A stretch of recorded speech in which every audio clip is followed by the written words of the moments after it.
Hi, my name is Devin, and I'm one of the co-founders of the Haunting Experiments. My husband Tony and I created this paranormal research group in hopes of better understanding what oftentimes cannot be explained.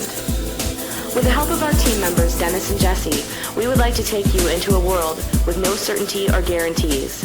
We are the Haunting Experiments! Hello, this is Devin with the Haunting Experiments. Tonight we want to present a short film on the Caryville, Wisconsin area. Caryville is a very significant place for us. It is the very first place we ever visited. When we first started out, we were what you would call legend trippers. Then the interest with Caryville grew. We frequented the area often, taking pictures and some video footage. The Haunting Experiments was really a result of this small unincorporated town. That is why we want to share with you the Legend of Caryville. Caryville is an interesting place because there are, count them, 5 supposedly haunted spots. The Sandhill Cemetery was the place we frequented the most. We felt empathetic to this old, much neglected cemetery.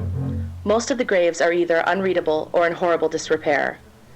There has also been extensive vandalism so bad that headstones have been pushed over and even a grave half dug up.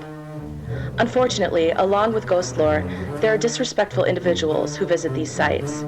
The Sandhill Cemetery is a perfect example. The ghost lore is as follows. There are apparitions of children who play in the cemetery and fields and will actually approach you. A shadowy demon nicknamed Blackie has been seen lurking among the graves. Growling sounds have been heard, and it is believed to be that of the infamous hellhounds who haunt the old boat landing which is nearby. The old Meridian boat landing is our next spot in Caryville. This place is notoriously dubbed the Hellhounds of Meridian. Legend has it that there are hellhounds or demons who take shape as black dogs with glowing red eyes. The shadowy demon Blackie is said to roam here as well as the cemetery. There is an old stretch of dirt road that extends from the boat landing to the cemetery, and within the forest you just might hear the rustling of a creature. Could it be the infamous hellhounds lurking about in the shadows? Another story is of a young woman, Mary Dean. Her ghost lingers in this area where she lost her life. If you decide to visit the boat landing, keep your eyes peeled for a vision of a woman or one of the evil, snarling hellhounds. There is a bridge in this area called the Phantom Cars of Caryville Road. Actually, the proper name is the 240th Avenue Bridge. Several years ago, a young prom queen was driving this stretch of country road when her vehicle veered off and hit the side railing of the bridge and tumbled over into the embankment. Ever since this tragedy, it is said you can see the faint headlights of her vehicle shining through the water. Another interesting story is the phantom cars that will play chicken with you and your vehicle. Could the phantom car be the ghost of the prom queen trying to avenge her death? Perhaps you would like to take a country drive and find out for yourself.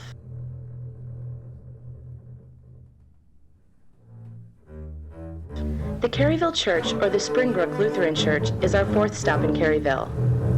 There was a priest who, years ago, put all his time and effort into the building. The story tells us that a group of investors came to the church, wanting to tear it down and rebuild it. The priest was overcome with anger, and as a result, he hung himself in the belfry. Later, several townspeople found his body hanging there. Ever since his suicide, paranormal events have occurred. Directly across the road from the Springbrook Church is our 5th and final place in Caryville. It is called the Old Caryville Schoolhouse. The official name is the Fosbrook School. The first bit of ghost lore mentions a boy who could no longer go home to his abusive father and, on a chilly day, stayed at the schoolhouse overnight. The teacher found his frozen, lifeless body the next day. Legend also has it that if you sit at this boy's desk, you will feel a cold chill or his spirit pass through you. Blackie again haunts this area and has been known to shake your vehicle if you are parked by the school. There is also a 3-legged black cat who will give you an evil stare if you decide to visit the schoolhouse. Throughout the years, this little country schoolhouse has had many trespassers and numerous accounts of vandalism.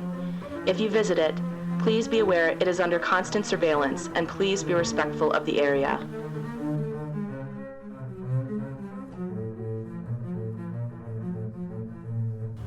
If you were but just a passerby, you probably wouldn't ever imagine that the area of Caryville might be haunted. I guess ghost lore teaches us that looks can be deceiving. During the day, the countryside looks fresh and inviting, But as night falls, things could look very different indeed. You might encounter a shadowy demon stalking among the graves at the forgotten Sandhill Cemetery.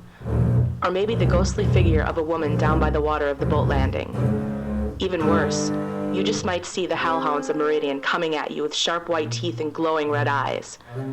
Perhaps you will come face to face with the ghost of a little boy at the charming old schoolhouse, or even worse, see a figure hanging from the belfry of the church nearby. Caryville is a very intriguing area in northern Wisconsin. Most of it seems to be very forgotten and untouched. But if you look deeper at your surroundings, you might discover a darker side to this place. One word of caution, though: don't go alone.